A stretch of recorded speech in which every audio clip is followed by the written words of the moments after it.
Welcome to That's Canon, a podcast talking about the Canon film series and other similar movies. This is episode 25, and I'm your host, Phil. And I'm Greg. Greg, this Yes. this is a sequel in name only movie, right? There's no connection Yes. between Enter the Ninja and Revenge of the Ninja. Nope, none whatsoever. I mean, the plots are pretty similar in some respects, but yeah, no similar characters or settings or villains or nope, just a straight different ninja movie. I think the only thing that carries from Enter the Ninja to Revenge of the Ninja is one of the actors, Sho Kosugi. He's in both. He's the bad guy in Enter the Ninja, and now he gets to play the good guy in Revenge of the Ninja. Okay. I think you've mentioned that in a previous episode when we talked about this movie, but I knew he looked familiar. I just couldn't place it. I didn't get a chance to look him up ahead of time. That's awesome. Good for him. By the way, for everyone who doesn't realize, we're talking about Revenge of the Ninja this week. We just entered that conversation without screw these listeners, without really setting up what we're doing. Mainly because we were probably talking about it right before we started recording. But Ooh. Yeah, Revenge of the Ninja. That's the movie that we watched this week. Yes. It is a ninja movie, and I can't really say anything much more than that, right? That's like a ninja gangster movie. Yeah, kind of. And like I said, it's the plot is still very similar to the first one, because I think the first one also had kind of a ninjas versus the sort of established mafia in Anytown, USA, I guess. Yeah. So yeah, it's pretty similar here too. Now, this is directed by Sam Furstenberg. This is his second film that he's directed, but this guy is a Canon all-star. He did Revenge of the Ninja, Ninja 3, Breakin' 2, American Ninja, Avenging Force, American Ninja 2. He is like the king of B. He's got the two in there that you mentioned, Ninja 3 Domination and Breakin' 2, like those are in like the top 5 probably of notorious legendary Canon movies, right? Yeah, it's insane. Yeah, good for this guy. You can always appreciate someone who finds a niche and is able to, like, maybe exploit is the wrong word, but take advantage of it and make a career out of it. Good for him. His niche shit ninja films. Yes, I'm the shit ninja director. The Revenge of the Ninja stars a whole bunch of people that, besides Sho, you more than likely wouldn't know from just seeing them, save for one person. And when we get to him, I'll bring him up. Okay, I have no idea who you're talking about, and now I'm very excited to see who this is. So I didn't miss like a surprise Dick Miller, did I? Oh my God, that'd be amazing. Oh, Dick Miller. Why weren't you in here? He's like the same janitor that he played in Shopping Mall. He's like picking up the dismembered body parts, and he's these goddamn ninjas. Goddamn ninjas. Oh man. Revenge. Sorry to get your hopes up, listeners. That doesn't happen. Exactly. Yeah, there's no Dick Miller in here. It kind of starts off somewhat similar. It has what font would you call this for the credits besides Japanese font? Oh my God, you're right. It is absolutely the same font. Yeah, it's like a really lazy calligraphy font. Yeah, like you'd find that's been pre-installed with Windows or Mac OS or something. It's like really lazy and doesn't really look very good, but it's at least readable, I guess. Yeah. Oh, you open up in Tokyo, Japan, which I've been to Tokyo. I've never really seen, maybe the outlying city itself kind of looks like this, but yeah, boy, oh boy, Tokyo doesn't really look like this. It opens up on this house. It's in, I don't know, like a marshland or something like that. There's a whole bunch of bamboo. It looks very kind of nice. Out of the country a little bit. Yeah, exactly. Cameras panning around, doing a whole bunch of beautiful things as we see the beautiful Japanese scenery. And we notice that we're kind of tracking a family, right? And kind of out just hanging out outside on like what looks like a porch or by a pond or something, just kind of hanging out, enjoying the nice day. And unbeknownst to them, there's ninjas crawling around, which I don't know how it's unbeknownst to them because they're I was just, loud as shit. I was just gonna say, how did they not notice them? I mean, later, like in a second or two, when they actually, spring an attack on this poor family, the ninjas were like 3 or 4 feet away, just awkwardly, not really hiding behind reeds in the pond and up on the roof, and you're just kind of standing in the woods and making a bunch of noise. And they also have like How did they not the notice? stereotypical red bandana. Like, I'm assuming at this point, because Revenge of the Ninja came out in 1983, maybe it's Hmm. closer to Ninja Turtles, and they're like, hey, they wear bandanas on their heads. Let's give these ninjas a People pop of recognize flair, that. right? Yeah, because it's like they've got the black outfits, which I guess doesn't really make a whole lot of sense during the day. No, they You're should not be wearing hiding or something anything. green. Yeah, you'd think something to blend in a little bit. And certainly that red bandana, you're right, is not helping. Because I would assume ninjas have like an outfit for every situation, right? They probably have a white one, a green one, not just Yeah, like black. yeah. Like we talk about this a lot in the Enter the Ninja episode too. But we know now that ninjas were sort of the masters of hiding in plain sight, right? At least that's Yeah, how I understand it. You would think that these guys, if they're going to assassinate this family, they wouldn't show up in any kind of uniform at all. They would show up as, oh, we're the gardeners, or we're just humble travelers. Please, like some kind of getting their trust before they kind of spring the attack. exactly. No, they just kind of run out from the woods, swords blazing. And boy, oh boy, do they run out swords blazing. Swords blazing. The first guy that gets dispatched, his movements are so slow because he's obviously not, he's not trained to be doing any kind of fight choreography. So it's like this really No. slow motion, like, oh, let me block. And then he just gets stabbed a bunch. It's the director's brother or something. And then it's just a series of people getting killed and cut. The standout moment, though, is a kid gets a ninja star Oh my right to the god. face. Yeah, I was not. It's always it's a mark of I guess a gutsy director when they kill kids on Yes, camera. It's you kind of, as horrible as it is, you kind of have to respect it a little bit because it's a bold choice if nothing else. And yeah, this kid takes a ninja star to the face, and it's like, whoa, it comes out of nowhere. unlike Petey Wheatstraw, where when that kid got Petey shot, Wheatstraw. and I was like, I was in shock while it was happening. The fact that this kid got a ninja star to the face only Yeah. elicited laughter. Yeah, it's yeah, it was, I mean, it was pretty comical. Like the kid it's clearly a prosthetic, and was doing his best to act dead, and it was kind of a goofy funny moment. But yeah, you never expect it, so whenever it happens it's kind of jarring and funny. Yes. The ninjas kind of dispatch as they hear two people walking up the trail. It's Sho Kasuji, who plays Cho, and Arthur Roberts, who plays Braden. Arthur Roberts is the stereotypical 80s white guy. He has brown hair and a face, and there's really nothing more special about him, right? He does look very generic, and at least generic in the way that he reminds me of the main character in Enter the Ninja. He had kind of the same haircut, Yeah. didn't he? Yeah, just It kind was of really like it seemed like the 80s. There was just like women had big hair longish. and men just had like hair, right? It just had it's kind of like a helmet Yeah. bowl cut almost. It's hard to describe, but they all have it, so it's impossible to tell these dudes apart. It's such an odd thing 80s hair. People were it's probably like, They just had they just hair. had hair. They didn't really do too much with it. They just made sure that it was kind of matted down and in a Yeah. shape. But who am I? I don't know. Uh but they do realize, oh, as they're walking up, they're kind of talking to each other. That Braden's like, oh man, people really love that Japanese art. You should come over to America and sell Japanese art to people. Yeah, you can make a killing. And Cho is kind of hesitant because obviously he's from Japan. He probably doesn't want to move.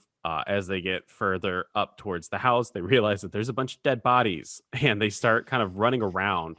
Cho shows no emotion at finding his dead wife, his dead child. nothing.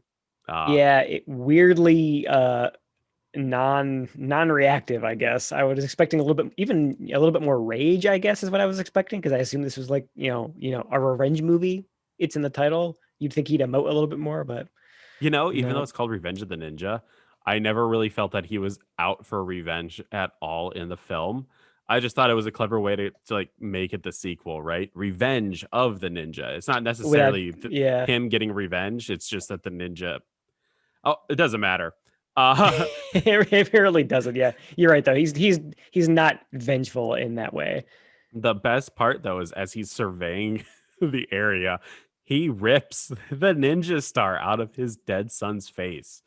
I thought he was going to hold on to that and kind of use it as the motivator, Oh, right? Like, I'm going to get revenge and I'm going to kill him with this ninja. yeah. So that's going to be the star Yeah. that he kills the bad He guy just with. I didn't think about immediately, that. That'd be a cool idea. he immediately just throws it away. He's just like, he throws it off in the That woods.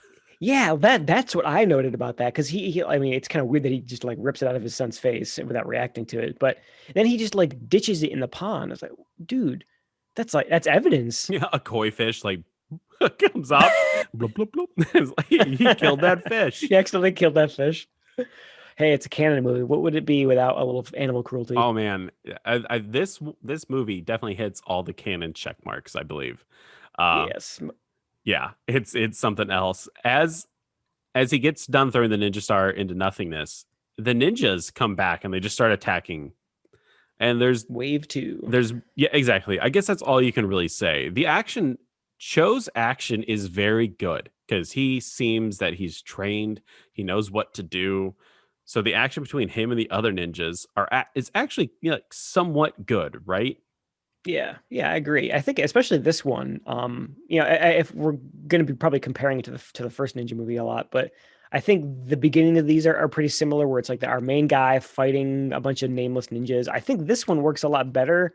The choreography is better, you're right, but I also think there's a little bit more, at least at this point, a little bit more like emotional drive behind it, because he Yes. just saw his family get killed. So you can, even though he wasn't reacting before, you can kind of see him getting angry in this scene, and it works really Are well. you saying that you didn't like the 6'2" Franco Nero running through the Japanese countryside? This stiff old man running around and beheading mannequins of their master. Oh man. Yeah. So Yeah, it's so much better. yes, there's more action. We're not going to really describe all of it. Maybe hit the highlights of the action scene itself. As the action gets over, Grandma walks up out of nowhere. I guess she was just fucking around outside the. Yeah, did we see her before the assassination happened, I or don't think so. was she just like, was she just like in the toilet when it was still happening? She gets a holy shit, what He happened? was like taking a mean shit, and then all of a sudden, just Grandma comes Shouldn't have had that back. tempura. Yeah.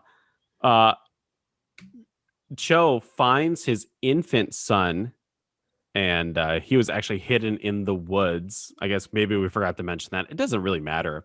Oh, duh, yeah, geez. Finds the infant son and the grandma and what's his name, Braden. They all meet up outside of the carnage. There's just dead ninjas hanging from trees and shit.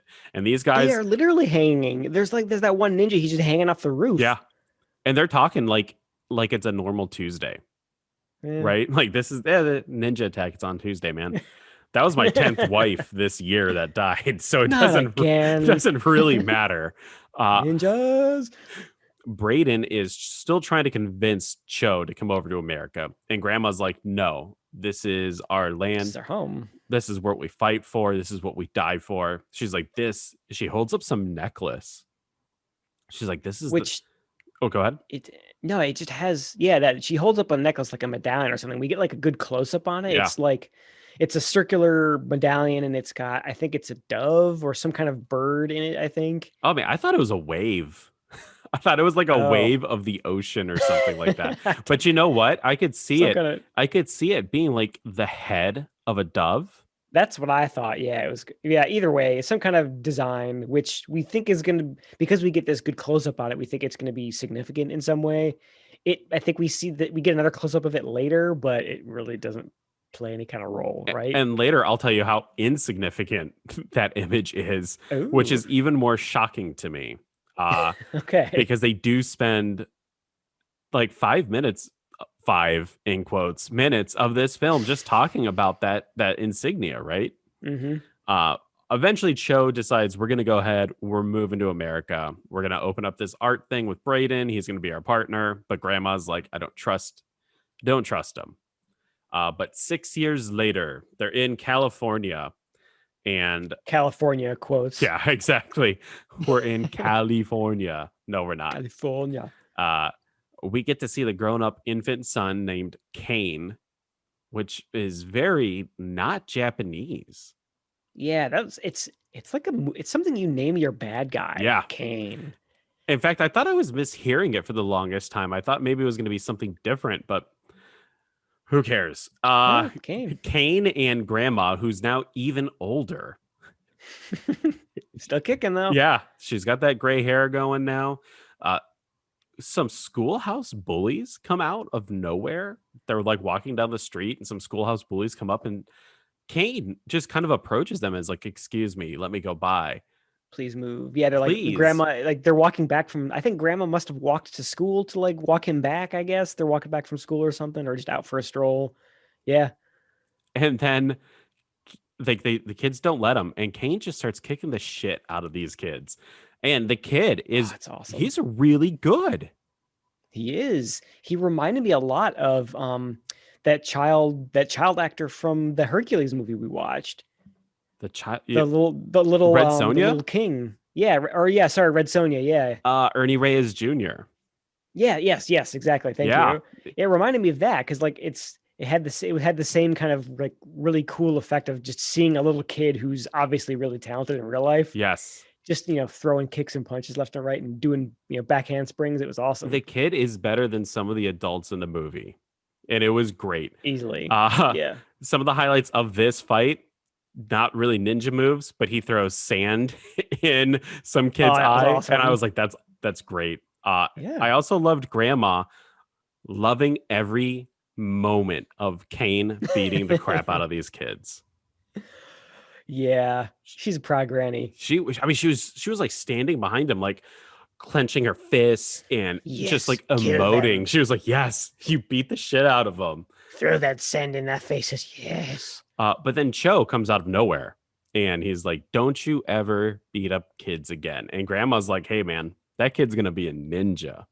Those kids started shit. He's gonna finish shit. And she shows the necklace again, and she's like, "We're ninjas. We need a fight. We need to, you need to teach him the way of the ninja." The way. Yes. We hear that phrase a couple times later. It's the way. It's pre-Mando. This is the way. This is the way. And then we cut to like a dojo setting, and Cho and Kane are talking to each other. Cho shows off his ninja sword, and it has like this seal on it. And he goes, "It's sealed forever. I will never fight again." And he's like, Right. "Remember, Kane, you're not a ninja or a samurai, but let's Yeah. go ahead and train." I noted that. It's nice of them to distinguish because I feel like maybe at this point in time, they probably blur together samurai and Oh ninja. yeah, 100%. I mean, there's probably still people who think samurai and ninja is Yeah. pretty interchangeable. uh, as they're doing like their sparring and training, some random white woman enters the dojo. I thought maybe it was going to be Hmm. Cho's new wife because she kisses Kane, right? Yeah, I thought so too. I thought she's maybe like a stepmom or something because she's very affectionate Yeah. with him, I guess, is the best way to put it. And yeah, no, I guess she's just a friend. Yep. Turns out the friend is Kathy, uh, played by Ashley Ferrari. Probably saying that name wrong. I'm not really good with names. She was in movies Revenge of the Ninja. So Kathy and Cho, they're kind of talking to each other. And I didn't really notice at first that Kathy wasn't wearing pants. Did you notice that at first? I thought she was just wearing like a short robe. I know I didn't notice it at first. I actually had to rewind it Because to see, but Kathy shows up. She's got a red ninja robe on and like a black bandana. And she's talking with Cho, and she's like, "I'm here for my training." I'm like, "Oh, okay." So she's like a student. This is the right. dynamic between the two. And then Cho goes, "You're going to need pants if you're going to do training." And she's like, "Do you think I forgot my pants?" like Oh my god. hinting that they're about to have sex. This is the setup for probably one of the cheesiest porns ever, right? I that's what I thought too. It was like, is this like just a really awkward come on? Yeah, he's like, well, if you want to work out, you forgot your pants. You really think I forgot? Like, tee hee. It came off so awkward, but then nothing happened. Yeah, which is surprising because Yeah. they start to spar, and I'm like, okay, I kind of get what they're doing now, right? They're having like the physical altercation, they're touching each other, they're getting sweaty. It builds up to the moment to where someone pins someone, which happens. Cho pins In Kathy, yes. and then they are gonna do it, right? Kathy starts touching Yeah. Cho, and then but Cho rebukes her. Yes. It Not was he not having any of it. He's singularly focused on his work here at the gallery or whatever he was doing. He's not having any of it. which is great. I'm assuming a young Ryan Johnson had some play on the screenplay, and he was like, "You need to subvert someone's expectations." Subvert the expectations. They're gonna expect a really awkward love scene here. Don't give it to You're them. like, you're 10 years old, Ryan Johnson. What are you doing here? Oh my god, you're a genius. Get this man a Star Wars picture. Exactly. So then we cut to the art house, right? That Cho owns. Yes, the gallery. This is the setup for the entire film. Cho, Braden, Kathy, they're all working together on this art gallery. And Cho's showing off these very intricate dolls that they're going to sell. And they're going to sell for a lot of money because it takes months to make these dolls, right? What did you think of those? Because I thought they were kind of They're ugly, to be ugly. honest. They're very ugly. Uh, I mean, I guess they were just cheaply made props for the movie, but yeah. at least I hope so. Otherwise, I'm sorry, people who collect Japanese dolls and they're like a real thing, but I they look kind of cheap. the 3 years that I lived in Japan, I didn't really see dolls like this. I saw other ones that they do have in the film, and I'll point it out Oh, when it okay. happens. But yeah, I've never really seen a doll like this. That doesn't say they don't exist. I just Yeah, never saw no. it. Um, They look kind of like porcelain GI Joes. They're yes, kind of that same, like the big GI Joes, like yeah, the Hall of the 10 Fame, inchers. Yeah. exactly. Oh man, I love those things. I had like all of Oh those. They were so great.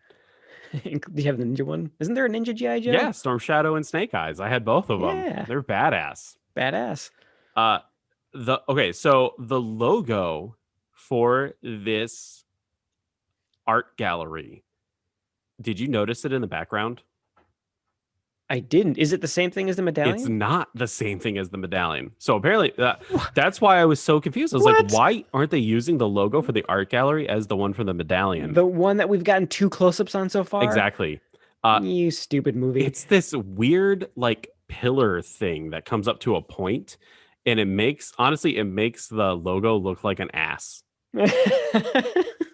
It's I need to I'm gonna have to go find a picture of this because that's hilarious. I didn't notice that. I wish I I did. was like, wow, there's like little butts in the background of their art gallery. I was like, no, that's probably just the logo for this place. Ah, yes, Ass Gallery. Ass gallery. Asgard. Uh, a couple moments later, Kane he walks in to the art gallery and he knocks one of the dolls down, and this white powder pours out. And Kathy's like, these things are super expensive. I won't tell your dad if you don't say anything. We'll just keep this a secret between Our you little and secret. me. So I didn't quite understand what was going on till later, but because like like I said before, the dolls are kind of porcelain. Yeah, So when we see all this white powder come off out when the doll breaks, I just thought it was sort of powder from the porcelain. same here. It didn't occur to me that it was supposed to be surprise, surprise. It's drugs inside the doll. The dolls aren't hollow either. So how are they getting the drugs into these dolls? I don't know. Also, Cho, Ancient Japanese drug smuggling methods. I thought Cho was making these dolls, right? I thought that was Well, like the whole I thought he thing. was importing them. Why the hell did they even need Cho? I don't know, to have someone who's not in the loop with plausible I deniability guess to run the front, he's I like the guess. fall guy, right? Like, Or oh, yeah, fall guy. Cho, you've been doing it the entire time. Yeah, I guess so. But yeah, that's a good point. Like it seems like a a stupid way to smuggle, It like does. by volume. Yeah, and tiny dolls were going to import tons Yeah. of coke. Well, it's like the dolls probably have to weigh twice as much as the powder inside. So that seems like a really inefficient use of, because I'm sure that's how you pay for international shipping is by weight. Plus, isn't it going to look more weird when like there's one main supplier or one main buyer of Japanese art constantly? Don't I'll you? take 300 dolls, please. Yeah, like don't you think the Uh, cops or like someone would be like, "Why the fuck is that guy buying Japanese dolls all the time?" It would hit someone's yeah, radar pretty quick, I feel. yeah, that's the thing. Like, why would you choose?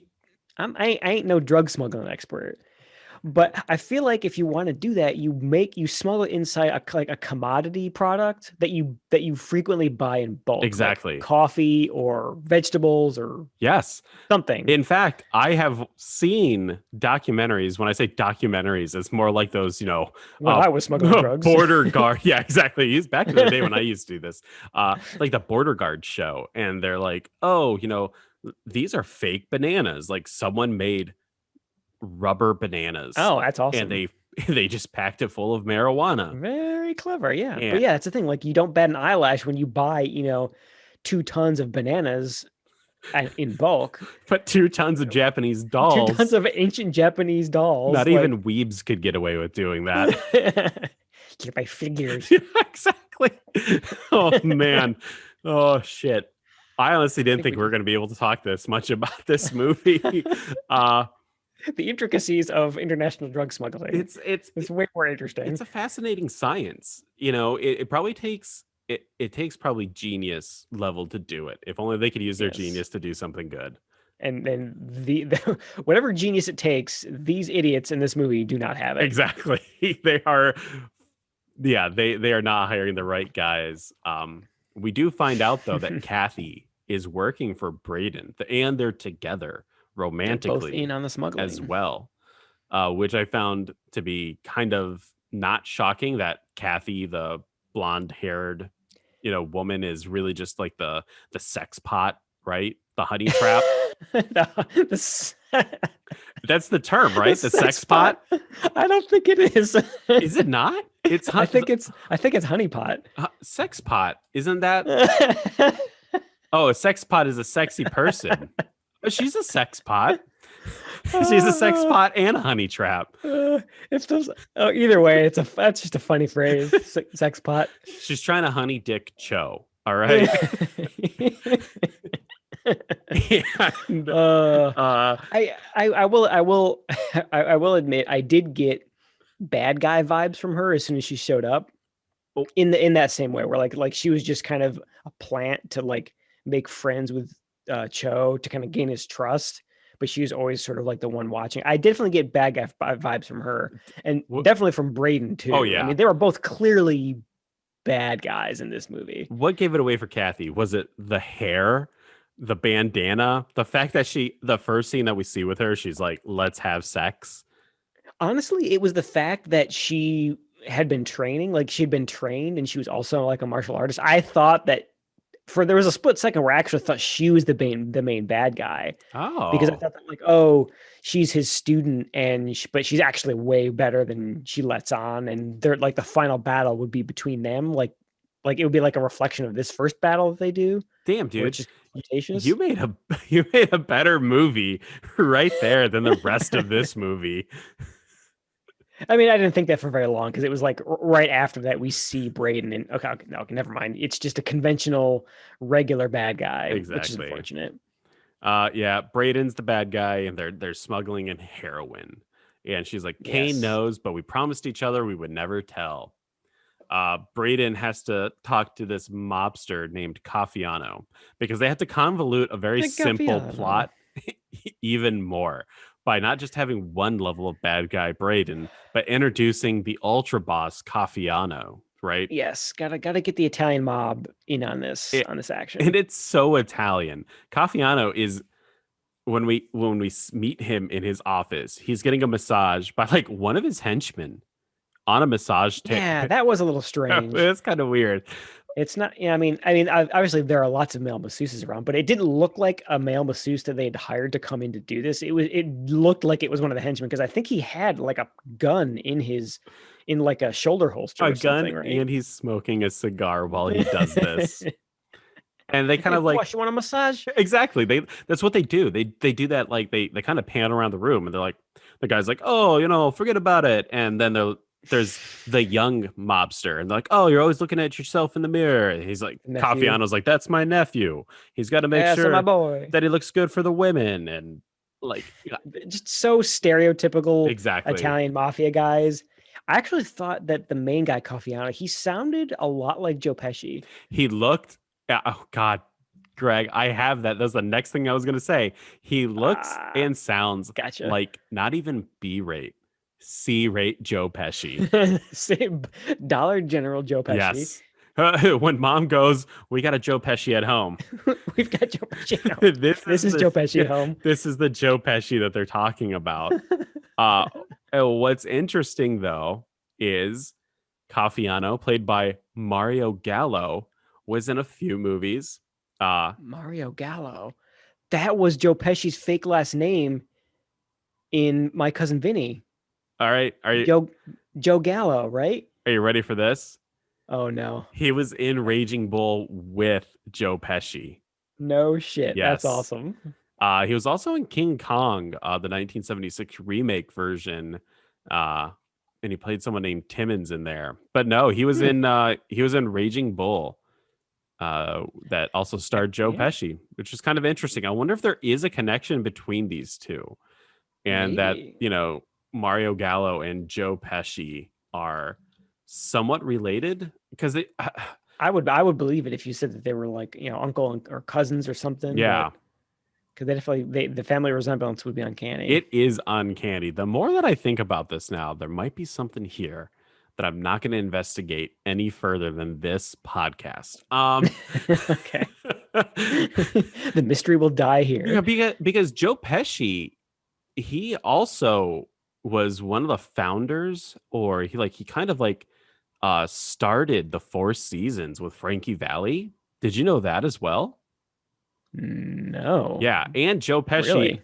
started off as a lounge singer, and he has an album, and as That I did know. I knew he doesn't have like a rap album too. he does, I think that came like post, uh, like Home Alone. yeah, like that came when he was Ugh. famous. His album was before he became famous, and it was something called like "That Boy Joey Can Sing" or something like that. Oh God. Yeah, so Good for him. pretty interesting. Well, this has been Pesci That's Cast. what to say. I'm Phil and you're Greg.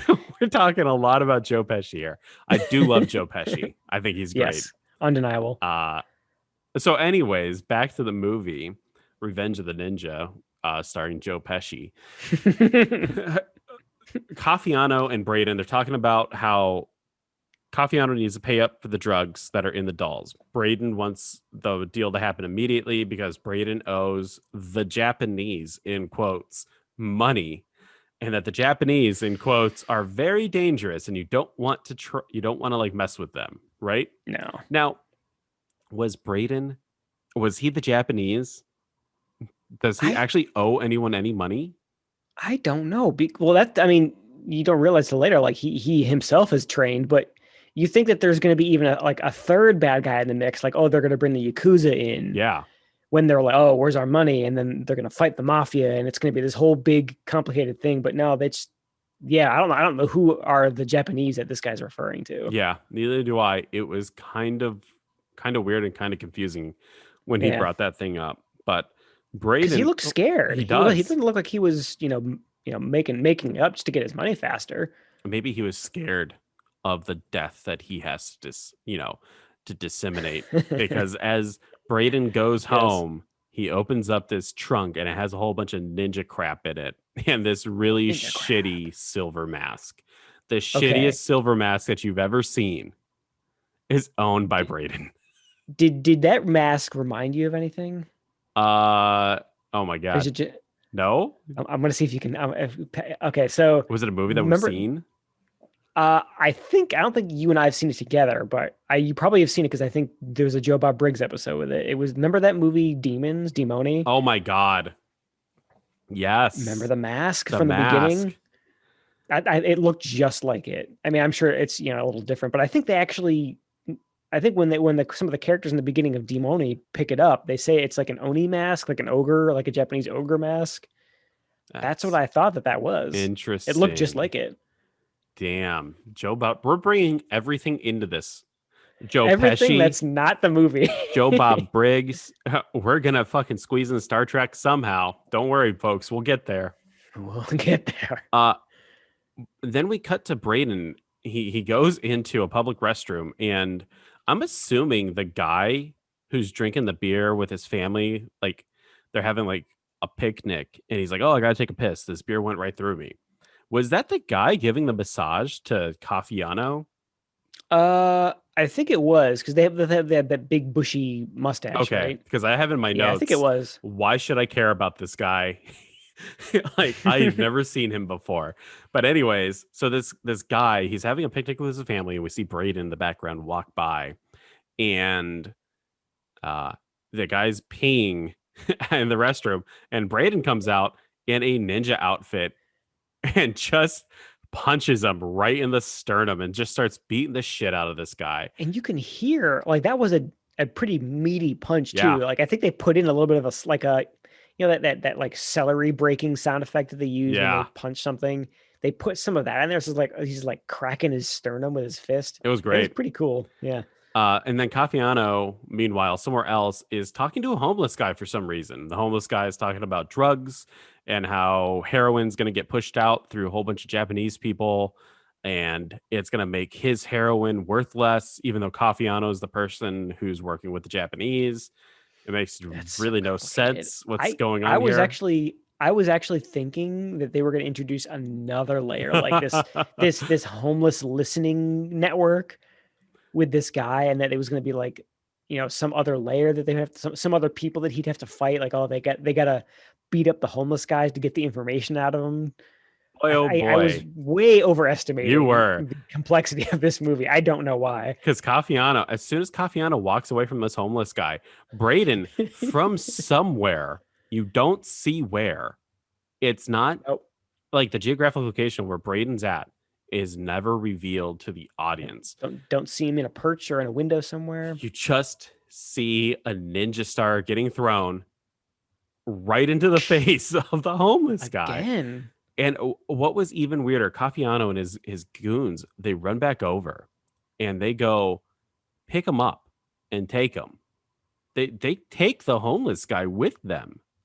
That Yeah, that is a really bizarre too. I think this part and a couple of other parts is like a weird, like it's clear that police don't exist in this universe, because you would never think to just move a dead body that's like some guy who'd been murdered in broad daylight with a bunch of people crowded around. Like why would the mafia try to take the body away? Yeah, They would get spotted. it's such an odd choice, such an odd thing to do. Uh, Yeah, I guess. Yeah, it's very odd. and then we cut it into someone's like apartment. There's sex sounds going on. You don't know if it's porn because there's a porn mag the uh on the coffee table. But it's just Braden and Kathy canoodling in a hot tub. They're having a good time. Oh wait, no. I'm wrong. Wait, that's not Brit. No, it's That's not not. Brit. I wrote it It's down some other wrong. guy with the same haircut. It's the nephew. It's the Is it the nephew nephew? having sex with just some Oh, blonde chick. That's right. I'm gonna edit all that out. I just thought it was some other random. I thought it was just another one of his henchmen. Yeah, no, it's the nephew. Okay. And Braden, he threw a what do you call it? Like the privacy screen. There's like a privacy screen for some reason. Oh yeah, yeah, like one of those translucent paper, modesty screens or I'm doing something. the Yeah. actions over here too. He puts the blow dart gun between the screen and like the wood, and he shoots the nephew in the back with a poison dart. We just have to assume that it's poison, right? Yeah. He falls on the woman. She falls into the water. And this was the weirdest part of the movie. Braden comes over and just kind of pushes her down just a little bit. And drowns. and She drowns drowns her with instantly. no resistance. She never tries No, to stop him. She just she just lets it she's happen. like, I'm dying. This is Well, it. that was a life. Yeah. So weird. I could understand like if maybe she got like some poison in her and it made her weak or something, but Yeah, that would, I guess, yeah, that would make sense if he has like some kind of some kind of toxin in the dart that made her go, numb. And yeah, that would have been cool if they had established that ahead of time. No, she nope. just kind of She just takes her drowning she just takes it like a and champ. dies. The cops pull up. The cops are totally inconsequential to the almost the entire film. They're the Oh, worst thank God. cops ever. Yeah, and I thought these were going to be two new characters, but Oh yeah, seriously. Like I actually wrote that on my notes. Like, oh no, please don't introduce more. Like I already felt like there are way too many characters to keep track of. Thankfully, most of them have been started to get killed at this point. But yeah, I just like I don't want to keep track of two cop characters, one of whom looks exactly like every other dude in this movie. Please don't. Ex- Thankfully, they don't. But and this cop does look like everyone else in this movie. They have the tough as nails cop and the easier going cop, and they say the cop things in the cop way. And Cafiano's like, you know what? Fuck you guys. We are the mob. You're the cops. I don't want to deal with you. And he just drives away. you ain't got nothing on me. And then he just leaves, even though his nephew just was Just murdered. died. He does not care though. He doesn't give a shit. Nope. Then we transition to another white guy doing ninja stuff. And his name is Dave. Dave the Oh, white that's guy. right. I forgot about this scene because it's the two cops. They go into like a dojo where he's, I guess, teaching or Sparring participating. Yeah, something. sparring with someone. And the cops kind of pull Dave out, and they start showing them X-rays of the people that have just recently been dispatched, and they're like, "Who could have done this?" And he's like, "Well, only ancient Japanese ninjas that were trained from over 200 years ago could possibly have done this, but I might know someone who can help us because he's Dave, the martial artist." And all martial artists in California know each other Exactly. And for reasons. Dave has the helmet hair too. He just has black helmet hair while I was gonna say Braden has his hair is at brown. least still dark. It's darker than Braden's, so you can kind of tell them apart. But God, can we talk about this this guy Dave's acting? He's just the He worst. is. He's the pits. He is he he probably did martial arts in real life. Hmm. The director was like, that guy. We need another white guy in this movie. We Just need someone with karate. We need someone with martial arts talent, and he'll just do the best he can. Like single that's clearly why they cast him. syllable words only for Dave. Ugh. When you think of a Dave, this is a Dave. He's just kind of like, Think of the most generic Dave you can. yeah, That's Dave plus slow, karate. plodding, but he can throw a punch. That's the Dave Yes. of ours that we get to watch in Revenge of the Ninja. And it's so weird because he does martial arts. He just inherently knows Cho because in the next scene those two are sparring with each other and they're kind of having like a good time. There's a little rapport between them, right? Yeah. And Clearly, there's a friendship there that they have not established for the audience at all. exactly. Dave is like, Cho, come help us with a case. The cops are stumped. And I'm a cop too, by the way, because I'm Dave. And Which I had no idea about until he shows up later in the movie with a police coat. exactly. Maybe Dave just stole it from someone. He just, I killed a cop to get this. So Dave and Cho, they go to the police precinct and they're showing off a whole bunch of like ninja stuff. And one of the cops is like, what do you call this? It's a who's a what's it? And Cho's like, it's a ninja star. And Who's that? What's it? Dave explicitly says Cho cannot throw this because his master never taught him how to do it. Remember this, folks. Cho cannot throw ninja stars. Okay. So as they start talking a little bit more, a cup of coffee like drops to the floor and Cho grabs it midair because he has ninja reflexes. It was pretty cool, I have to say. Out of all the non-ninja things that happened, that was probably the coolest, right? Yeah, it was. It's like it's bordering on stupid because it's almost like a superhuman feat of reflex, but it's cool regardless. After they get done talking, then we cut to Braden and Kathy having sex. Braden gets a phone call. It's from Cafiano. And for some reason, so now this is the 80s, so everyone has to remember there's no like cameras on the phones, they're just phones. Braden's like, he motions to Kathy, like, okay, get the hell out of here. No one can see her. No one can see Kathy. She can stay right there. Kafiana will never know that she's standing right next to you. I guess he wanted it to be a private conversation. Like he didn't want her to hear, even though we've established that they're kind of partners in this whole enterprise. So Exactly. I don't know. Such an odd thing. But again, it's a little more back and forth. Braden's like, hey, I bet you those Japanese people killed a whole bunch of your people. And Kafiano calls over someone named Chief.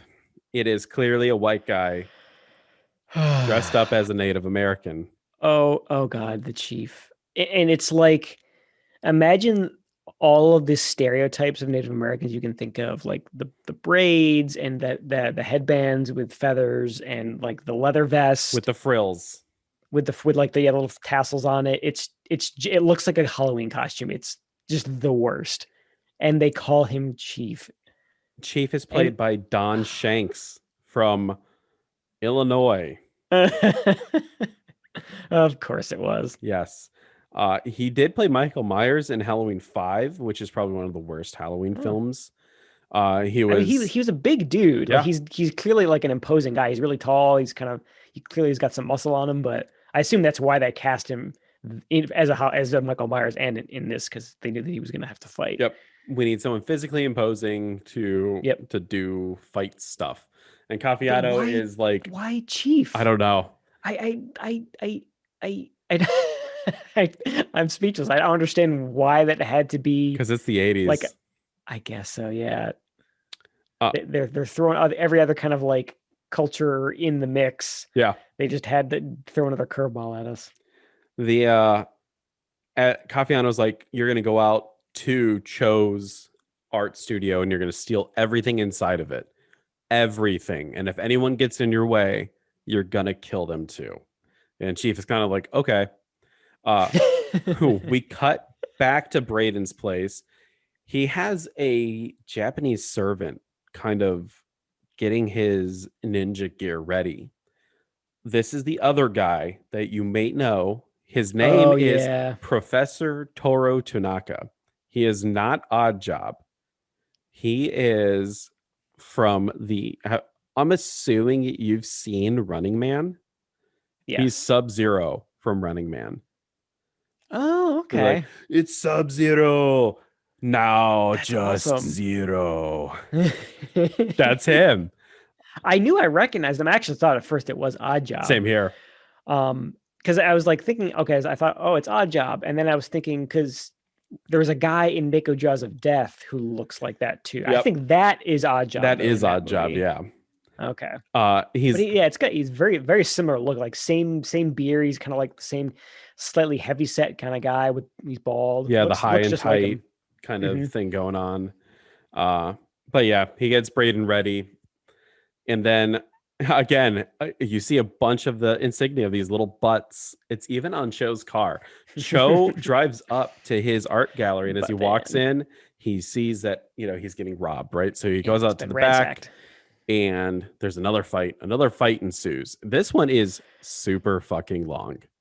Yeah, yeah. Thank you. I'm glad you said it because it's just takes forever. Because yeah, so like yeah, he gets to his gallery and it's all ransacked. So he runs out the back and they've just finished loading all the dolls and all the merchandise onto a it looks like conversion van Yeah. almost. And yeah, so like then they start fighting and yeah, it's so begins like the longest chase scene in the history of motion Yeah. picture. And it takes place in multiple places. So again, we're not going to hit all the beats. They fight for like 4 minutes, and then the bad guy is going to do a van and drive away. Cho, instead of getting into a car and chasing him, just starts parkouring over walls and reverse Yeah, flipping everywhere. that was the coolest. That was probably the only cool thing about this fight sequence, this chase sequence, was where he was trying to chase the van down on foot. Yes. He does like a couple, like clearly like their trampoline jumps Oh yeah. over fences, a couple fences. He like flips onto the hood of a car and then, backflips onto the van's roof while it drives by. It's really cool. And he finally gets onto the van and he causes it to crash. Uh, Right. then Chief busts out some tomahawks and he starts. which is so cool. Yeah.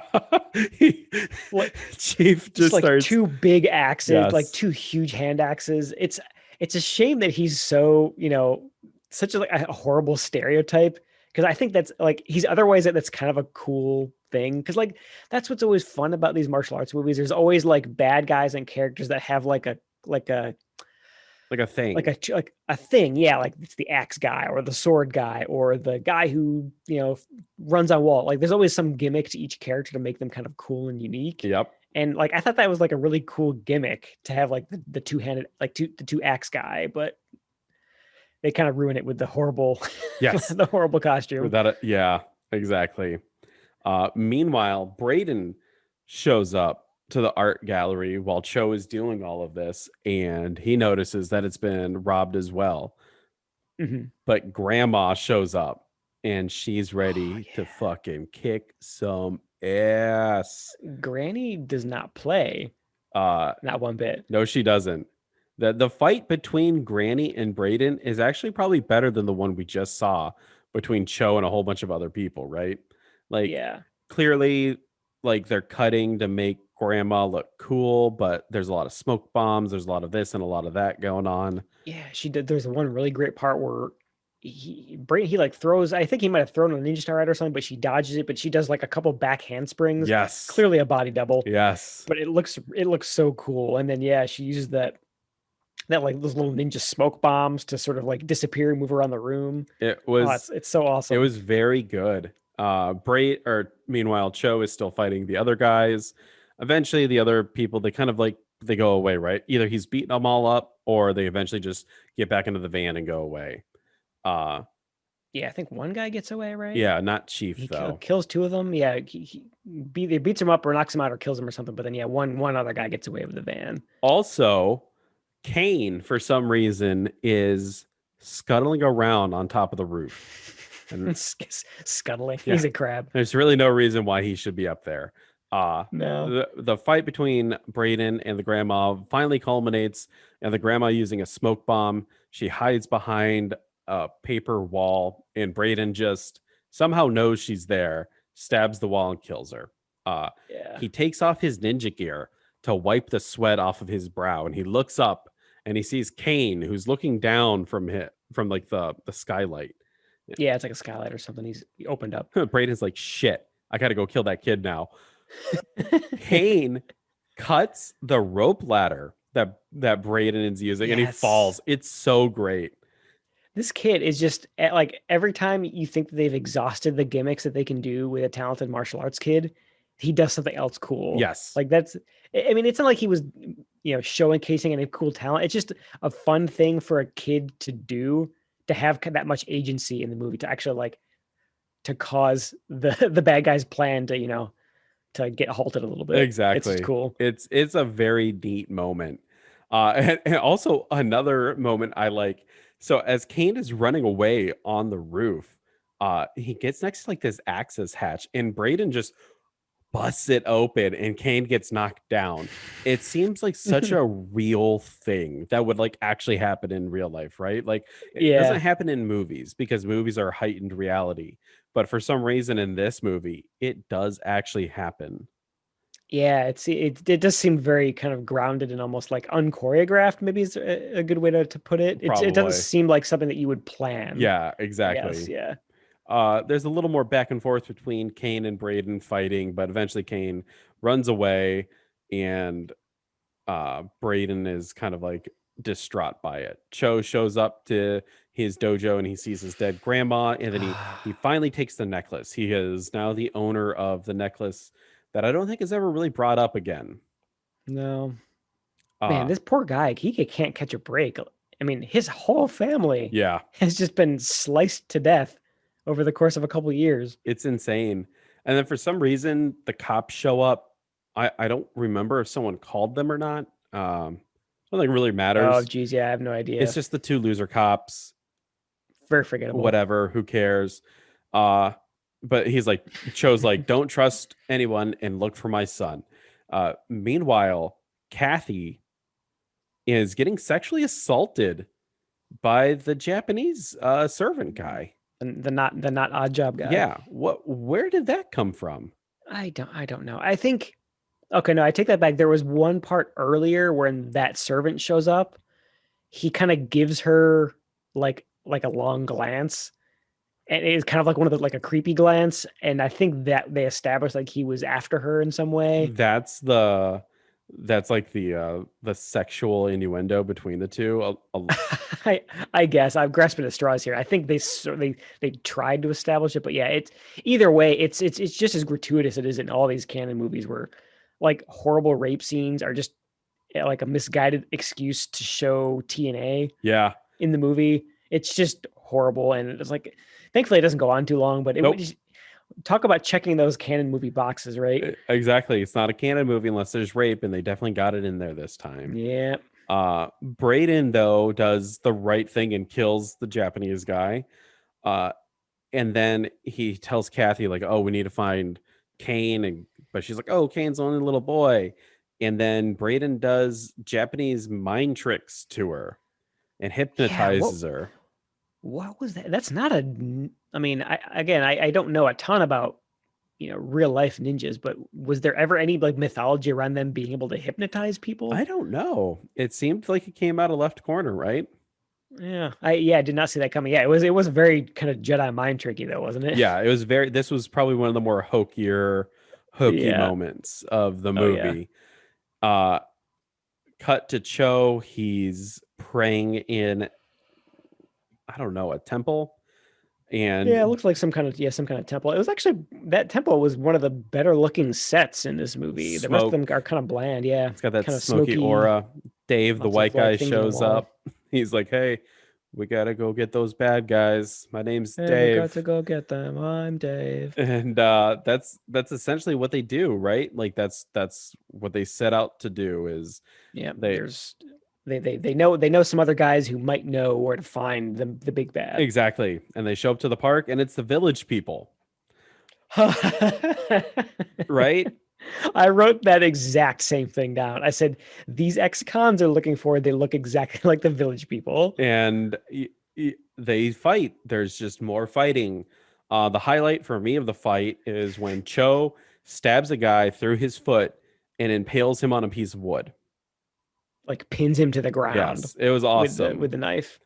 Yeah, the other part that part was really cool for sure. The other part that I thought was kind of cool from this scene was in the very beginning where like because they approach these the village people gang and they're all kind of like sitting on a picnic table, and Cho does this like downward like foot stomp kick and just shatters the picnic table out from under them. Yes. I mean, it seems so simple, but it's kind of a unique like take on like breaking wood with your feet and your fists. I thought it was kind of cool. Yeah, I think those are definitely the highlights of it. Also, Cho, who was never taught by his ninja master how to throw a ninja star, throws one fucking perfectly at someone. Yeah, one of the village people gets it right through the hand, doesn't he? Yes.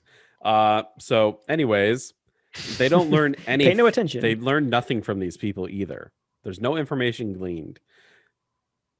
Kane finally comes back home and Kathy's there. And Kathy and Kane have a fight because Kathy's trying to kidnap the little boy. Kane outclasses her in every single solitary way.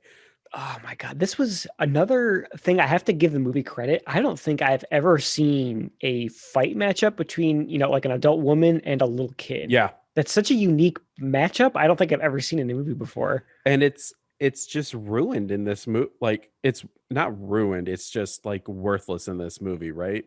Like you don't Yeah. really see something like this happen, and then they do it in a movie. No one's ever going to see this. Yeah, no, it's kind of probably the one of the more lame fight scenes aside from us getting to kind of marvel at the talented kid, doing backflips and stuff, which is always awesome, but otherwise it's kind of one of the more boring fights. And I think oh wait, there's one part that is kind of funny where he's like he managed to get away from her once and he's like scrambling away on his hands and knees and he's like running, he's like going for the door, but he's not looking where he's going and he just like smashes his head into the door. That's right. He does. Oh my god. It's kind of a weird thing to see. Like you just see this. this talented kid doing flips and using cool weapons, and then he does something stupid like that. It makes no sense. I guess they just wanted to show him being a kid, I guess. He's a kid. He's a kid. At the end of the He has fight, head. he has this stick that has like a knife on it, and he has a moment to dispatch Kathy, but he chooses not to. And then Kathy just walks up behind him and gives him like a And, bear hug, and then he's kidnapped. and just picks him up and walks off with Like, him. all right, you're It mine was so easy. now. Bye. Bye. And then he gets taken to the bad guy's house, right? Like, kind of Yeah, very right then, very next scene. anticlimactic. It just kind of ends. Yeah, again, that whole fight scene is rendered pointless because she just picks him up and walks him away. It's like he clearly won the fight, and then yeah, no, screw that. She's just gonna walk off with him, and nothing was gained by him fighting back. Yeah. Uh, I don't know. I don't know really what to say. Other than I guess cool. But Cool, that was a thing that happened. Kathy is no longer mind tricked either because now she feels immediately bad for doing what she just did, right? And Yeah. then Brayden just slaps the shit out of her, knocks her out. And then Brayden calls Cafiano and taunts him. He's like, I'm coming for you. Ha ha ha ha ha. Ha. And Cafiano's like, oh shit. Better call Joe Pesci. And then Brayden gets more ninja Oh, shit. jeez. He just has an endless supply of ninja shit. Just tons of gear and things that you don't normally associate with ninjas, which will come up later again in a big way, but Yeah. just has tons of weapons out of nowhere. And then so Cafiano's like, okay, let's get the men ready, blah, blah, blah. Uh Coming for me. Meanwhile, Kathy somehow gets to a phone and she calls Cho and she's like, Cho, Brayden's the bad guy. We kidnapped your son. I'm very sorry. Only you can help us. And then Brayden comes in and is like, what the fuck are you doing? And beats Kathy up a little bit more. Uh, Cho is with Dave. And You remember Dave, yeah, the Dave, guy? the white guy. And Cho's like, Brayden's a ninja. I have to stop him. And only a ninja can stop a ninja. And Dave's like, but I can do it too. Yes. That is, since you mentioned it, that is my quote of the week actually for this movie is only a ninja can stop a ninja. I get I what just thought I get where he's it coming was from, so right? yeah, it was kind of like it was both campy and funny and kind of a cool thing because like yeah, that's we've already established that the police are kind of generally useless and are to be forgotten about. It was kind of a cool line to put in a ninja movie. Only a ninja can stop a Only ninja. ninja can stop it. And I also thought it was funny because it reminded me of that phrase that goes around now where it's like only only a good guy with a gun can stop a bad guy with a gun. Yeah. Only a good ninja can stop a bad ninja. It's just this absurdity. But Dave is like the amped up kid. He's like, I can do it too. Let me help. Let me help. Let me Uh help.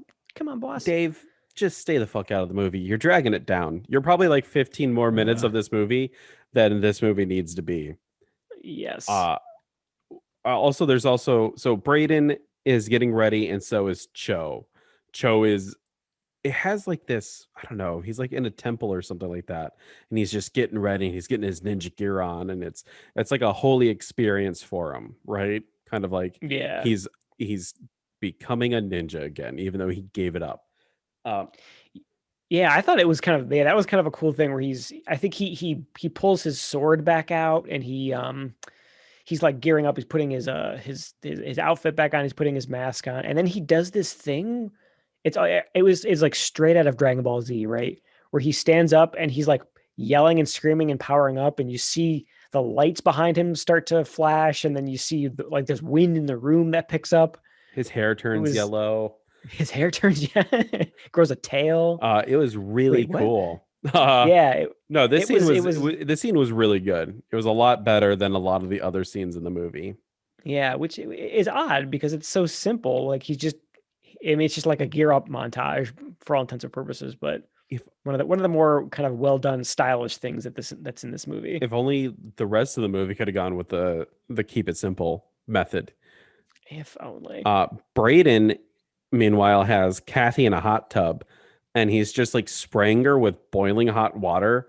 Yeah, what was up with that? I It was like death by jacuzzi I jets. know. I thought it was pretty neat. I was like, oh, he's gonna like boil her alive, but then like it never comes to Badass. fruition, right? No, Uh, it just looks like a hot tub. yeah. And just like I was trying to think through it. Maybe that they were trying to fill the tub up slowly, and then she would eventually drown when the water level got over her head. Maybe. Hmm. Maybe. Kind of Yeah, we'll go weird. with that. What's weird though is that Cho is assaulting Cafiano's mob boss tower along with Braden instead of going to Braden's hideout to save Kathy and his kid. Oh, geez, yeah. That's right, because she called him right before Yeah. she got captured. And she's like, he's going to Cafiano's place. And then he just goes there instead of Jeez. trying to save. So, anyways, Braden, Don't think about it too he's much. assembling this bow, and he has. I thought this part was like a really cool like gear moment. He Oh shoots yeah. that zip line across between two different buildings. Yeah, two It skyscrapers or was something. really cool. It It had like a James Bond quality to it Yeah, almost, because that bow that he uses, it's like a collapsible thing where he pushes a button, and then it kind of, yeah, the two ends of the bow extend out, and he lines it up with the bow and pulls it back with his foot. It's like this huge long bow, and yeah, it was just a really cool kind of like, yeah, like a gadget moment. it looks like it could work in real life. I'm assuming it could because we see some guys zip between two buildings, but it looks like this gear that they're using is like legit, right? It's real. Yeah, the ropes and stuff. It looked like climbing gear almost. Uh, Um, it but was a real stunt though, it was right? a real Yeah, stunt. yeah. The guys ziplining from building to building. It, They spent a little bit of money there at least. it looked good. Uh, so Braden's now inside Cafiano's tower, and he's trying to pick all the first door essentially that he sees. And he throws some caltrips behind him. Caltrop, yeah, little spiky things you throw on the floor to step on. And then Mullet Bob Boss guy comes up and he's like, "Hey, what are you doing?" What are you Uh, doing there? and then he gets tripped up and he falls on the call traps and he Oh, just like gets them face first. all over his face. It was That was so cool. it was really really cool because I mean he probably takes like a dozen of them right in the face, Yeah. and it's really really cool makeup effect. And then it's just more of kind of like the same now, right? It's Braden just assaulting the building. He's using smoke bombs and he's using a sword to dispatch people throughout it. Um, Cho Did though you is go have ahead. did you have any issues following this? Because they're Yes. both wearing like the same outfit. They're both wearing the all black costume, right? Yep. And I think honestly the this whole sequence here is boring and it Yeah. doesn't really showcase anything too amazing because we essentially see the same thing over and over again. Um, Yeah, just kind of the same ninja attacks that we've seen already in the movie, and it's like all the hallways in the building, they just look like generic, yep. office building hallways, nothing memorable. Nothing that makes it seem mob bossy, right? Yeah. Because Cho is finally there and he's going to scale the building using those like ninja claw things, which I don't think Mhm. would work on a brick building, but who cares? Anyways, Braden is still going around killing people as Cho is scaling the building, and Dave shows up wearing his fucking police uniform, police Oh, that's jacket, right. and kicks the shit That's out of a right. couple people in the very entrance of the building, right? He's Right. like, I forgot that's how he showed up. yeah, just Yeah. out of nowhere. He just wanted to be involved. The biggest what the fuck moment happens though right after that as someone rips Cho's mask off and Cho spits caltraps at him. Oh my gosh. Yeah, I forgot about that. So He does spit them, doesn't he? Cho is walking around with a mouth full of deadly metal. That's really terrifying. What if he takes a fist to the face or something? Like, W- is he gonna like bite down on those things by What accident? if you just have Yikes. like a gag reflex and you like inadvertently Oh, swallow, oh, right? ouch. And it's not even like it's not just one or two. I mean, these are probably, like quarter-sized spikes, Yeah, and he spits probably 10 or 12 of these things at the guy. it's something. Uh We've already established there's some weird supernatural things going on with this guy.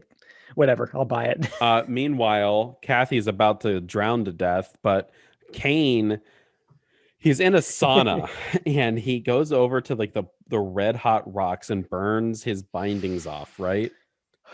Yeah, he And does. then he beats the shit out of another guy using nunchucks, Awesome. and then he frees Kathy.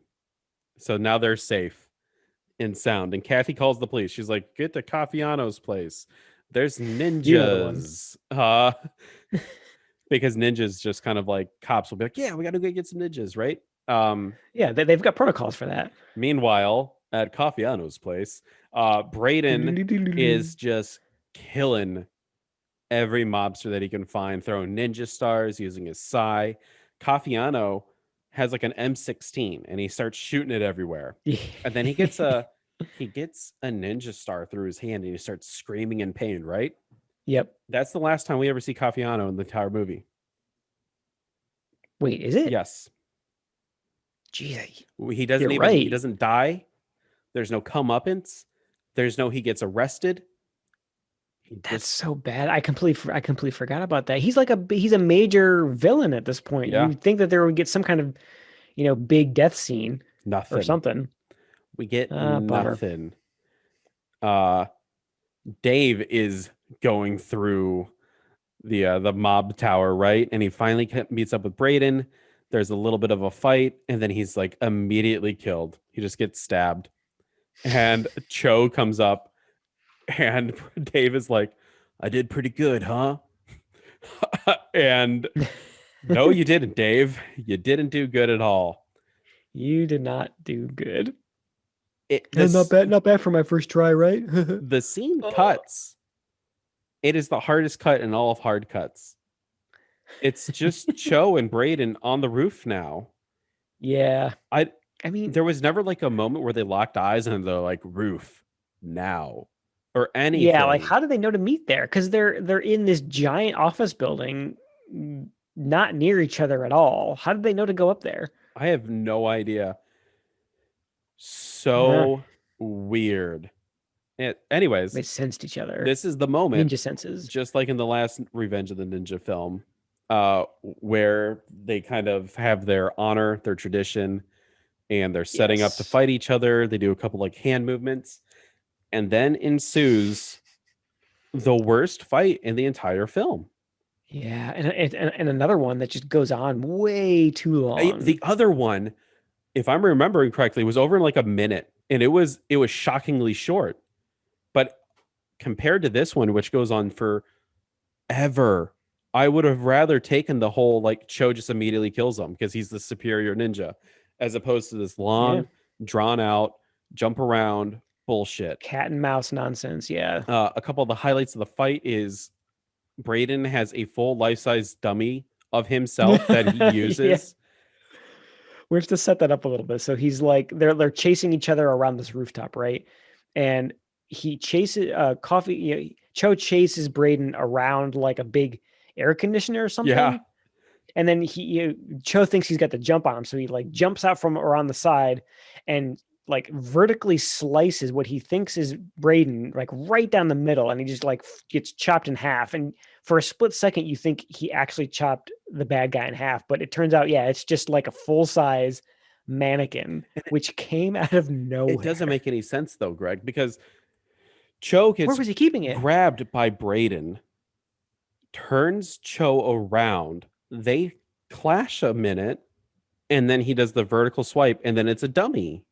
Yeah, instantaneously. Where does it come from? Who knows? Because this isn't the first time that or this is the last time the gag is used. Because later on in the fight, for some reason, they're in a pool, and Cho stabs the pool, and a dummy arm comes out.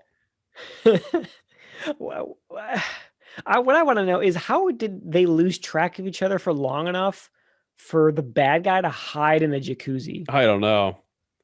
It's Right? I it's mean, the dumbness with the mannequins aside, I mean that's pretty horrible too. Like, where's he keeping all this crap? At one point, Braden has a flamethrower that comes out of his suit as well. He like shoots flames. Oh, that's right. I forgot about the flamethrower. Cho gets thrown off the building, which is amazing, and he uses like a grapple hook to get himself back up. He's like falling off. He's getting thrown into the air. Cho throws a Yeah. grapple hook back behind him, and then he is able to recover and comes back on top of the roof. That part was awesome. That was really cool. And I honestly couldn't tell if there's like only a split second where you see someone falling off the roof, right? Yeah, I couldn't tell if that was actually a person or if they switched to a dummy for that. Could you? I couldn't tell. I Yeah. would I mean, I would yeah. assume since it's canon, it's probably just a real person because they can't afford a dummy. They can't afford to make a convincing dummy, so they just paid some poor schmuck to go do They it. paid Cho to actually do it. Uh, I could die, right? It's in your contract. Huh, so it is. Okay. Even after all of this, the fight still goes on for like another 5 minutes, and it's just more like sword clashing and stuff. And it eventually comes to a point where Cho just lightly pokes Braden in the chest and just And he streams of explodes like a blood. water Yeah, balloon. just blood coming out everywhere. And then It's cool. he slices his mask off. Cho then shows that the entire fight he's been holding the necklace. Kane shows up on the roof. He hugs and embraces his father. Kathy is standing there For smiling, some reason. and the movie just ends. Yeah. It just ends. Cut to credits right on this rooftop, and we get like as the credits start to roll, we get this like aerial helicopter shot of a of Braden's corpse laying on the helicopter pad as we slowly zoom out. It's like an Always Sunny thing, and this film just sort of It just sort ends. of ends. Uh, Like there's no tie up of anything other than him Nothing. just getting killed. There's not. They don't bring up the drugs again. They don't bring up Cafiano. They don't bring up that Kathy is a very bad person and should get arrested. She Oh kidnapped yeah. Kane. Hypnotism or not, that's not going to hold up in court. Nothing is addressed. It just ends. It's like a horror Just movie, ends. like a Bad 70s guy's horror dead. movie. Okay. Like who cares about the psychological ramifications of being hunted by Jason Voorhees? Yeah. It All just this horrible stuff that has happened. We get not even a sliver of like resolution after the fact. yeah. Like you need that kind of epilogue to happen to see like where the characters are after this, the conflict Show ends. them getting ice cream. The two cops that we saw earlier that didn't die come up and they're like, "All right, Joe, everything's been sorted out. Kathy, you're getting off on probation." And it just shows like everything's okie dokie. Yeah, she's maybe like remorseful, but she's gonna do her time, and I'll see we'll see you when I get out. I'll look you up and maybe show Cho like he's learned to like re-embrace his martial arts history, and maybe Yeah. he opens up a dojo and his son is training there with him, and there's so many They're interesting things you could have done with they're it. training with the DEA to stop drugs from being imported ever again. That would be awesome. Ninja DEA. But yeah, no, it just doesn't do any of that. It just ends. It just ends. Oh man, this movie was all sorts of boring, exciting, and everything in between. It was everything Yeah, I wanted and everything I didn't want at the same time. it was really like a roller coaster of good and bad, but like not in a good way. Yeah. It was just a lot of boring things. I could definitely tell, and I'm curious to see if you felt the same way, that they would. And a lot of these canon movies, there's always tons of padding where they just need to get it to 90 minutes. So there's always like things that go on longer than they should. And the unfortunate thing in this movie is like the action scenes are the things that suffer for Oh, that. very, Like very they much. just extend those out instead of adding, you know, drama plots that don't go anywhere. Like whatever you do, like if you've got to add that crap to get it to 90 minutes, whatever, fine. I'm used to it from these movies, but don't sacrifice your action scenes to just pad the runtime. Yeah. It was I 100% agree. The action was boring. It just didn't do anything for me. It didn't hit any. There was no Pee-wee. There was no like, let's have a cockfight. Oh, the Woo! guy. Let's like. There was never one of those Yeah. moments to break up the fights. And Yeah. the I, first ninja film, they had that awesome dinner scene. Remember between the husband and wife, and you saw the ninja behind them killing people silently. oh, that's right. Yeah, near the end, right? After he's like the hired ninja. Yeah. It didn't have any of those moments. This was very much a paint by numbers ninja schlock. Yeah, just kind of cashing in, like we talked about in the other review, is they were like ninjas were the kind of the new cool thing, and everyone was wanting to do ninja movies, and like you said, I think Ninja Turtles when did that come out? When did that first start to get I think popular? Ninja Turtles definitely around this time because this Yeah. was like 84. Hmm. So Ninja Turtles, let's take a look here. Ninja Turtles as a 1984. So Okay. So yeah, just kind of like capitalizing off of the popularity of ninjas and martial arts in general. But yeah, just not. It definitely. And again, I think we were probably both comparing this in the back of our minds to the Enter the Ninja movie, yes. and I think, I mean, there were some cool, unique things here, like some of the weird new ninja powers, the mannequin, the kid was really great. But yeah, otherwise it just kind of, I think, falls short of living up to the first one for Oh, sure. 100%. I got to say, uh, it's probably a 1.5 for me. Wow, really that low? Yeah. I was very disappointed with it. So you had high expectations, and I I your was disappointment was high. I was expecting the same thing that we got last time, which was like a Yeah. 3-star movie, and we didn't get a 3-star movie, right? Yeah. No, yeah, we definitely didn't. I think I had mine as like a 2.5. It wasn't as awful to get through as some of the other movies that we've watched, so I feel like I had to give it a little bit more of a bump. Definitely, I enjoyed watching this one more than Young Warriors Oh yeah. Oh by man. far. I Yeah. mean, like, because that's that difference between something that had potential, but I didn't actively hate it or wasn't insulted by it. Young Warriors kind of did that, mostly just because I just didn't like the weird boner comedy stuff in the beginning, and it was just annoying at the end. Like this one, it was inoffensive in a way, and there was still some kind of cool ninja elements to it that I can't rate it as low as some of those other ones. So yeah, it's like a 2.5 for me. I think there were some couple interesting things to keep me interested. Keep you interested. Keep it going. Yeah. Well, let's see here. I think we're definitely done with ninjas for a little bit. Um, Yeah, when was Ninja 3 The Domination? When did that come out? let's see here. Ninja Revenge of the Ninja was 1984. Uh, Ninja 3. Holy shit. No way. 1984. It came out like the same year. Really? But we have like Oh, a few movies in between, right? yeah, this Uh, is a big active period in their production for sure. so one movie that we're still looking for is a Faye Dunaway film called The Wicked Lady. We are actively skipping Emmanuel 4, which is softcore pornography. No, thank you. Over the Brooklyn Bridge seems like another one of those lost films. It's going to be very hard to find. Which brings us to the next film that we're going to watch, which is called Sahara, starring Brooke Shields. Have you ever seen a Brooke Shields movie Sahara. before? I'm sure I have. I just can't think of one right The now. only Brooke Shields movie that I can actively know that I saw was Freaked, where she's doing the interview with Oh yeah. Alex Winter in it. At the end there, yeah. Yeah. So this is an adventure drama.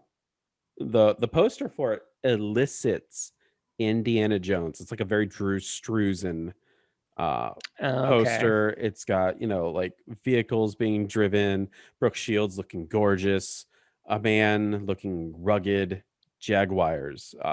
The the plot synopsis is intent on winning a competition in place of her distinguished late father. Beautiful young heiress, Dale, takes on the guise of a man and competes in his spot, embarking on a car race that crosses the unforgiving Sahara Desert.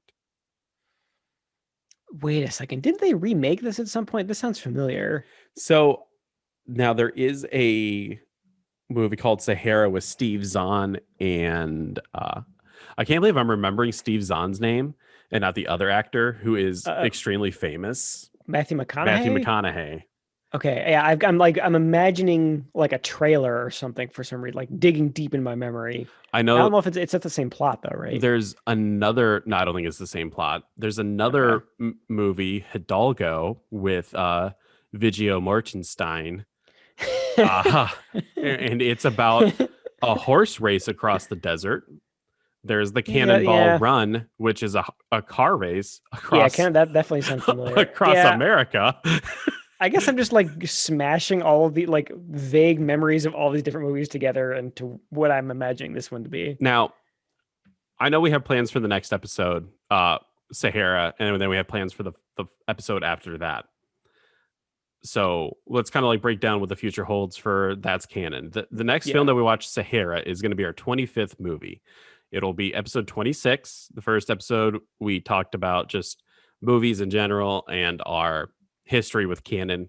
Right. The next film, Sahara, and then episode 27 will be a recap of us kind of just talking about the first 25 and kind of racking and stacking our favorites. What movies do we remember? What movies did we completely forget? Um, That's going to be very interesting to see because I feel like for most of them, I'm going to have to go back to notes to just even remember that they existed. exactly. I actually I tag mine in Letterboxd as That's Canon, just so I can Podcast remember episodes, yeah. that this is something that I watched because of the podcast. Yeah, I mean, I guess just to kind of remind the listeners. So, like, these are the kind of garbage movies that we liked to watch even before we started doing this podcast, and we still do this. So the lines are rather blurry Yes. between these movies and the ones that we watch just kind of for funsies outside of the podcast. So, especially for the unmemorable ones that I can't remember any because they're not memorable. But yeah, like it's hard to remember which ones we did for the podcast sometimes. We unironically watch Petey Wheatstraw. We enjoy Petey those Wheatstraw, kinds of movies. Devil's son-in-law. Exactly. This is the bread and butter when I'm not watching movies like, I don't know, it's a Freaky, right? I watch Freaky with my wife, but then when she Good goes to movies. sleep, I put in Alligator 2 and I go, You bring out the trash. exactly. Like, sometimes you just need that microwave burrito. Yeah, I think that'll be probably a big part of our recap episode is just kind of because I think we talked about it a little bit in our first episode where, at least for me, from my perspective, we had some history with canon, but I hadn't seen a lot of it.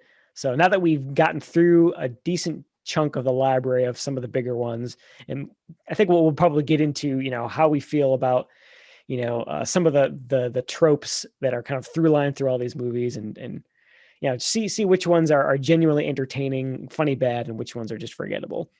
So we have, yeah, exactly. And I think it's going to be a lot of fun to kind of just to bring those up. For episode Reminisce. 28, I would like to do a other similar film. So we're going to watch Sahara, which is a race, right? Have you ever seen the Cannonball Run? I haven't, no. Well, I think That's a gap in my filmography. I think we're going to. I would Oh, like to yeah. do Sahara, a drama adventure Okay. car film or race film, and then we'll watch the Cannonball Run, which that one I very much will be able to get Jackie to actually watch with me because I mean, Burt Reynolds, Jackie Chan, Dean Martin, Dom DeLuise. You've got like everyone in there. So there's a good ensemble there. I mean, I know of it through kind of osmosis. I know roughly what it's about, but I haven't seen it. So I think that'll be a good kind of point of comparison. there we go. And I think a good similar movie. If I say Brooke Shields, I think I can get my wife to watch this one with me too. This seems like something we like adventure films. She likes Jewel of the Nile. I don't know if you've ever seen that one with oh shit, I can't think of his name. Michael Douglas.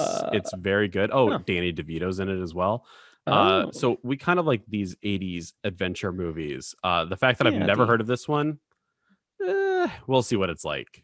Yeah, I'm sure there are tons of Indiana Jones ripoffs that you probably heard of more than I have, but yeah, it sounds like that's roughly what this one's trying to capitalize off of. So yeah, they're usually entertaining enough. We'll see. There we go. So the next one, Sahara, 1983, starring Brooke Shields and John Rhys Davies, racing across the Sahara. It's going to be amazing. Wait a second. John Rhys Davies is in that too? Yes. He was in, oh wow. Man, that guy he'll just take whatever job he gets, doesn't he? Oh, he is such an odd actor, right? Like he does amazing Lord of the Rings stuff. He does Indiana Jones, but then he'll also do just total schlock. Bottom of the barrel garbage. Because someone asked him to do it. I don't get John Rhys Davies. I don't get if he's a good actor that just doesn't care or if he's just, I don't know. I don't really get it. He's in Anaconda 3, The Offspring. Ugh, gross. Exactly. The man likes to work. I can respect that. Maybe he gets super bored. He's easily bored. I'll die if I don't have a movie I'm doing. Exactly. He's like a shark. He's just gotta keep swimming. You Uh, said the quote of the week, but let's go. Let's hear it again. yeah, just to kind of recap a little bit. This is after his son and his romantic interest, I guess. The lady they've been kidnapped, and he's our main character Cho is going to take up the ninja mantle once again to get his family back. And he says the only thing that can stop a ninja. Wait, no, fuck, I messed it up. You're so excited. I'm just so excited. He says only a ninja can stop a ninja. I love it. We've got to stop. I'll call Lieutenant Dime. This is no job for the police. It's something I'll have to do. Only a ninja can stop a ninja. It's so great. And he probably one of the better delivered lines in the whole movie too. So I feel even worse that I just messed it up. That's where that half star gets kicked in right there. There's that half star, that awesome delivery of a classic line. Well, if you like what you're hearing, go ahead and subscribe to the podcast. Even if you don't like what you're hearing, subscribe to it anyways. Give us some constructive criticism. How can we make this podcast more enjoyable to you? You can follow us at our rarely used Twitter, because I don't really understand it, at That's Canon. Tweets? You can go to our YouTube that we update at. It's called That's Canon as well. We're going to start pumping out some more videos into there now that work has calmed down for me. And you can also email us at That's Canon. That's Canon, CANNON @gmail.com. And remember, since we said it,